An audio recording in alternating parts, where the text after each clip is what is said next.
A partir del momento en que fuera nombrado canciller de Alemania, el 30 de enero de 1933, Hitler había empezado a materializar sus ambiciones de largo alcance. El 3 de febrero comunicó a sus máximos comandantes que su objetivo último era conquistar territorio en el este y germanizarlo de forma implacable. Y recibieron instrucciones para que se preparasen para una expansión generalizada. A pesar de que a Alemania se le había prohibido tener tanques, un tratado secreto con la Unión Soviética en 1923 le había permitido desarrollar diseños de tanques y experimentar con nuevas tácticas móviles blindadas. Jóvenes y enérgicos oficiales alemanes como Heinz Guderian leyeron las teorías de pensadores británicos como Basil Liddell-Hart y el coronel John Fuller. Incluso habían observado ejercicios llevados a cabo por los británicos en la década de 1920 en la llanura de Salisbury. De ahí sacaron la idea de unidades que se moviesen rápidamente, combinando tanques, artillería e infantería que pudiesen abrirse camino deprisa y penetrar profundamente en territorio enemigo. Hitler adoptó entusiasmado sus ideas. El nuevo ejército contaría con 3 divisiones Panzer. De igual modo, la nueva fuerza aérea, la Luftwaffe, bajo la dirección del que había sido un as de la aviación de combate durante la Primera Guerra Mundial, Hermann Göring, había mantenido una estructura sobre la que construirse. Durante los años en que las fuerzas aéreas habían sido oficialmente prohibidas, Alemania había mantenido su capacidad de diseñar gracias por una parte a la construcción de máquinas civiles y por otra a los clubes de aviación y de vuelo sin motor que proporcionarían una reserva potencial de tripulaciones. Hitler reveló la existencia de la Luftwaffe en marzo de 1935. Seguidamente anunció que el ejército se iba a incrementar hasta 300.000 hombres y que el reclutamiento se iba a volver a introducir. Gran Bretaña y Francia protestaron débilmente ante esta violación del Tratado de Versalles. Pero enseguida, y muy a pesar suyo, también empezaron a rearmarse progresivamente.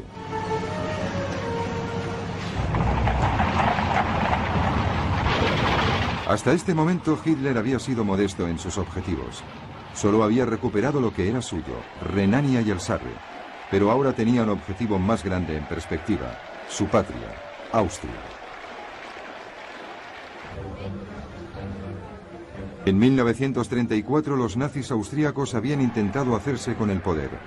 Después de todo, los austríacos hablaban alemán, aun cuando nunca hubiesen formado parte de un Estado alemán, y el movimiento fascista era poderoso en el país. En febrero de 1938 se descubrió otro complot nazi. El canciller austríaco Kurt von Schuschnigg protestó ante Hitler. Hitler respondió exigiendo que Austria dejase de maltratar a los nazis austríacos y se uniese a Alemania.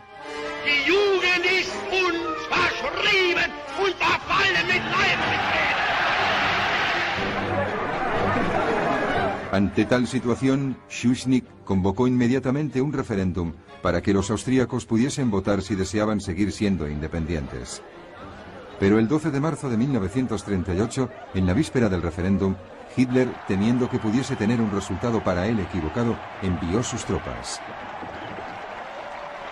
Una total sorpresa y una acogida entusiasta por parte de los simpatizantes nazis hicieron de ella una invasión sin derramamiento de sangre. En pocas horas Hitler anunció la incorporación de Austria al Tercer Reich. Por primera vez, una nación soberana había sido anexionada a una gran Alemania. Tampoco esta vez Hitler fue castigado por su agresión.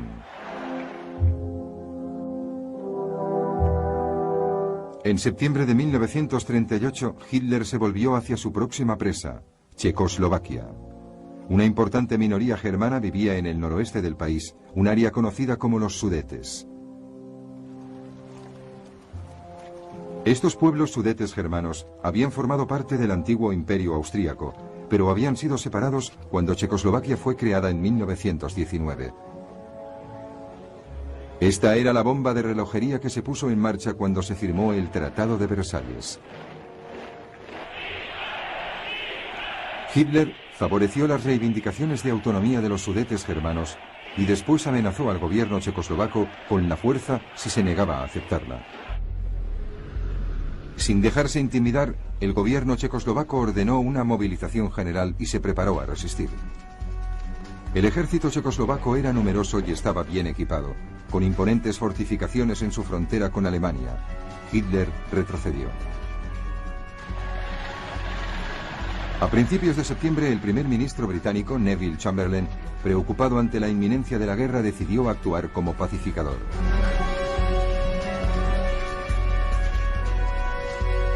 Voló para reunirse con Hitler 2 veces. El dictador nazi le aseguró que si pudiese tener los Sudetes, no haría más reclamaciones territoriales en Europa.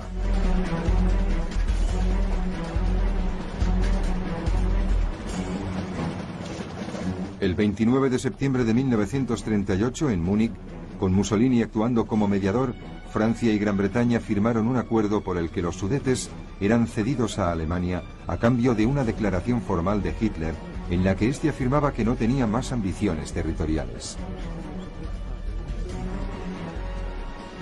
Chamberlain voló de regreso a Gran Bretaña y mostró el papel que declaró: "Garantiza la paz en nuestro tiempo".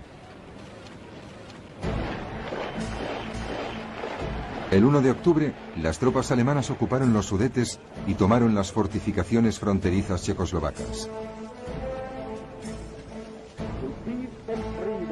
Entonces Hitler empezó a sopesar su próximo objetivo, Polonia.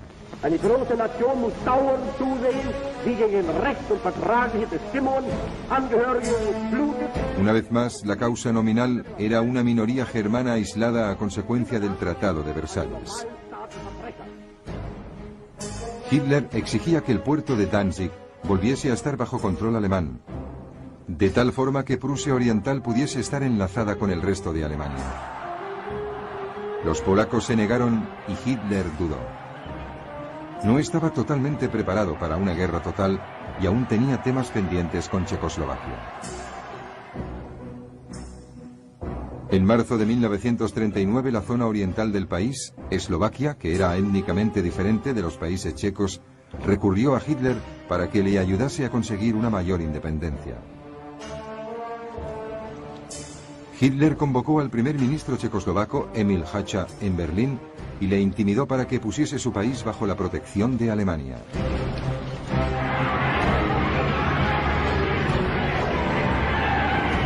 Seguidamente, las tropas alemanas entraron con paso firme en el resto de Checoslovaquia sin encontrar resistencia. La mayor parte del país fue anexionada al Reich. Eslovaquia fue declarada protectorado. Por primera vez, Hitler había confiscado un territorio no germanófono, pero de nuevo solo hubo una débil protesta por parte de Gran Bretaña y Francia. A finales de marzo volvió a repetir su exigencia de que Polonia cediese Danzig. Esta vez Francia y Gran Bretaña declararon claramente que si atacaba Polonia, declararían la guerra. Pero para entonces a Hitler ya le importaba poco lo que hiciesen. Estaba seguro de que serían unos contrincantes débiles e indecisas.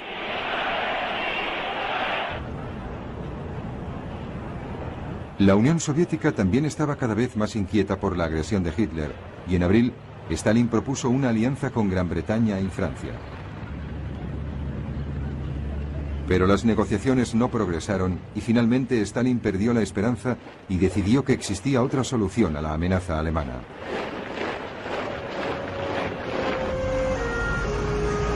El 23 de agosto, la Unión Soviética y el Tercer Reich, que todo el mundo los consideraba enemigos acérrimos, anunciaban un pacto de no agresión. Este acuerdo especificaba secretamente que Polonia sería dividida en 2 países y que Stalin tendría carta blanca para hacerse con el poder en Estonia, Letonia y Lituania. Libre de toda amenaza rusa, Hitler ordenó a sus fuerzas armadas que se preparasen para una invasión inmediata. El 31 de agosto por la tarde, las unidades de la Wehrmacht se dispusieron para el ataque. Su Führer había tomado la decisión que sumiría al mundo en la guerra.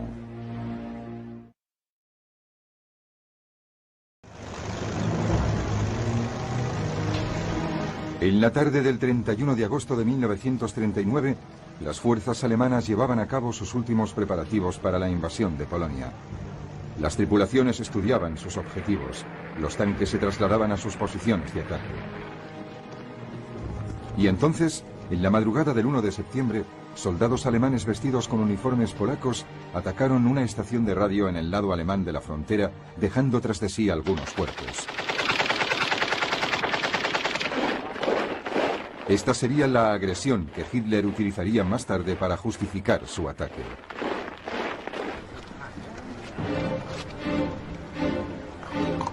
A las 8 de la mañana, aún antes de que se hubiese declarado oficialmente la guerra, tropas alemanas apartaron por la fuerza las barreras de la frontera polaca y fuerzas móviles la cruzaron velozmente. 2 días más tarde, el 3 de septiembre, Gran Bretaña y Francia declaraban la guerra a Alemania, haciendo honor a su promesa de estar dispuestas a socorrer a Polonia. Pero para entonces Polonia ya estaba teniendo graves dificultades. No solo los alemanes superaban en número a los polacos, sino que estos se enfrentaban a una nueva forma de guerra para la que estaban mal preparados, la Blitzkrieg o guerra relámpago.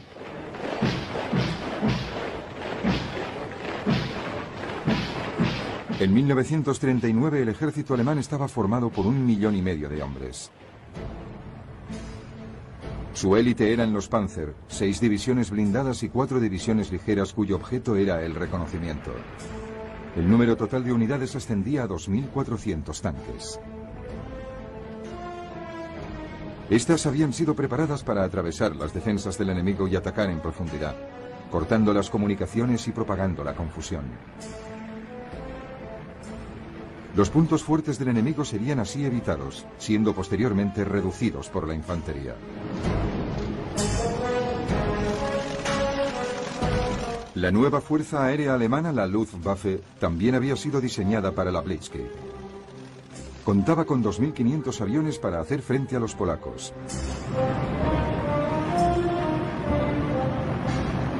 Lo más notable era el avión de bombardeo en picado Junkers Ju-52 Stuka.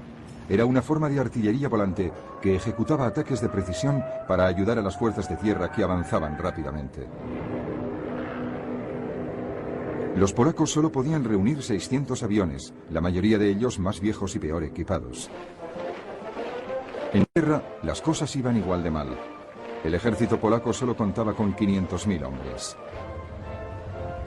Tenía únicamente 880 tanques y contaba con 11 brigadas de caballería, lanzas y caballos contra el blindaje. Pero no fue solo el número de soldados lo que proporcionó una ventaja a los alemanes. Utilizaban los Panzers de una forma radicalmente nueva, como unidades separadas que atacaban con fuerza. Los tanques polacos se habían dispersado para poder ayudar a su infantería. El trabajo de los polacos se había vuelto aún más difícil después de que los alemanes tomasen el poder en Checoslovaquia. El oeste del país, incluyendo su capital Varsovia, estaba ahora rodeado por 3 lados de territorio controlado por los alemanes. Esta ventaja geográfica resultaba fundamental para el plan general del ejército alemán. La tarea de la primera ofensiva de los tanques era proporcionar un gran avance inicial. Pero en realidad, ganar la guerra dependería de profundos movimientos de tenaza planificados para rodear y aplastar al enemigo. Estos serían ejecutados por el Grupo del Ejército del Norte bajo las órdenes del general Fedor von Bock. Este lanzaría 2 ofensivas desde el nordeste de Alemania y Prusia Oriental. El Grupo del Ejército del Sur, a las órdenes del general Kerr von Rundstedt, lanzaría 2 más desde Silesia y Eslovaquia. El objetivo sería que las tenazas se cerrasen cerca de Varsovia y Brest-Litovsk.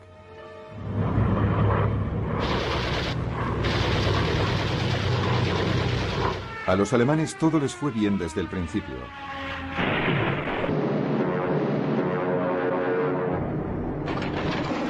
La fuerza aérea polaca fue eficazmente eliminada en los 2 primeros días.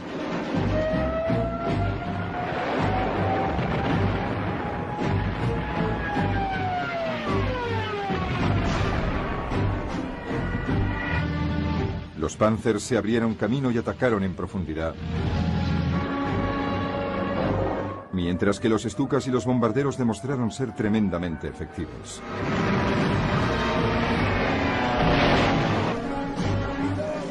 Los defensores polacos fueron divididos y separados, inmovilizados en bolsas que proporcionaron un gran número de prisioneros.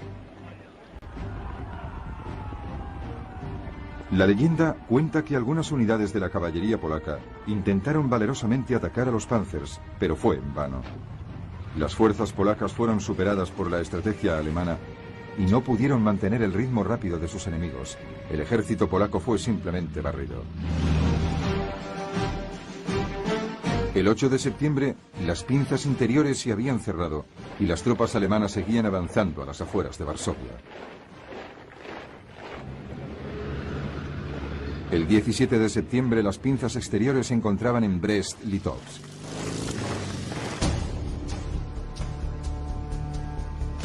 El mismo día, aprovechando el acuerdo alcanzado entre Hitler y Stalin en el Pacto Germano-Soviético en 1939, las fuerzas soviéticas cruzaban la frontera polaca oriental. El ejército polaco se hallaba ahora en plena retirada, mientras que su gobierno huía al extranjero. Sin embargo, Varsovia continuaba luchando.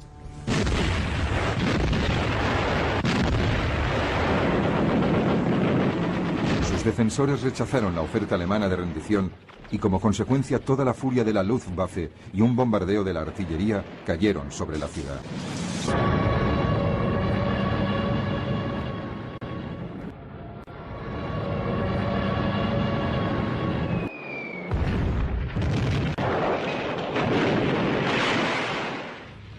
Y ahí, observándolo todo, estaba Adolf Hitler, que había seguido de cerca a su ejército conquistador.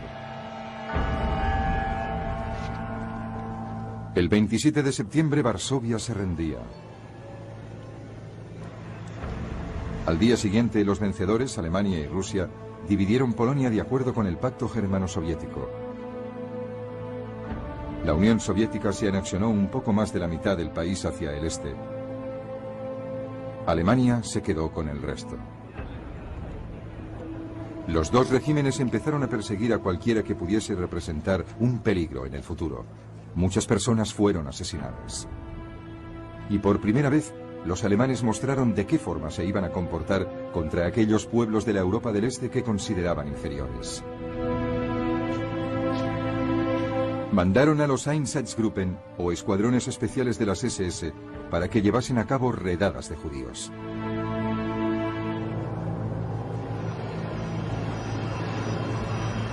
Se obligó a la mayor parte de estos a vivir en los guetos de las principales ciudades en los que morirían de hambre.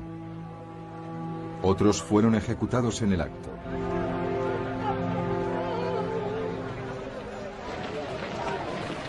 Sin embargo, esto no significó el fin del ejército polaco. Más de 50.000 hombres se escaparon y finalmente llegaron a Francia. Allí, el general Władysław Sikorski había formado un gobierno provisional. Los polacos lucharían valientemente desde el extranjero.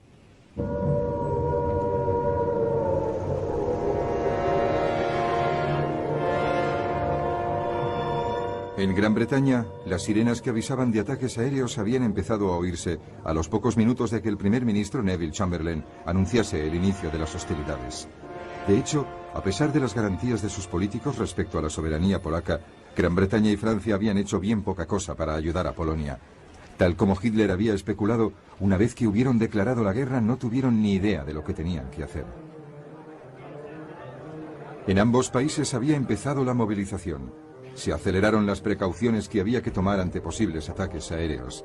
En las ciudades más importantes se situó armamento antiaéreo. Se construyeron refugios subterráneos. Enseguida se empezó a evacuar a los niños. Todo el mundo tenía que llevar máscaras antigas y se introdujo el llamado apagón ante los aviones enemigos. El ejército británico empezó a desplegar su muy reducida fuerza expedicionaria, formada por 4 divisiones en el norte de Francia. Las tropas francesas penetraron un poco en la frontera alemana, pero se negaron a avanzar más allá de la cobertura protectora de la artillería. La iniciativa seguía estando firmemente en manos de Hitler, y este por lo menos sí tenía claro qué iba a hacer a continuación.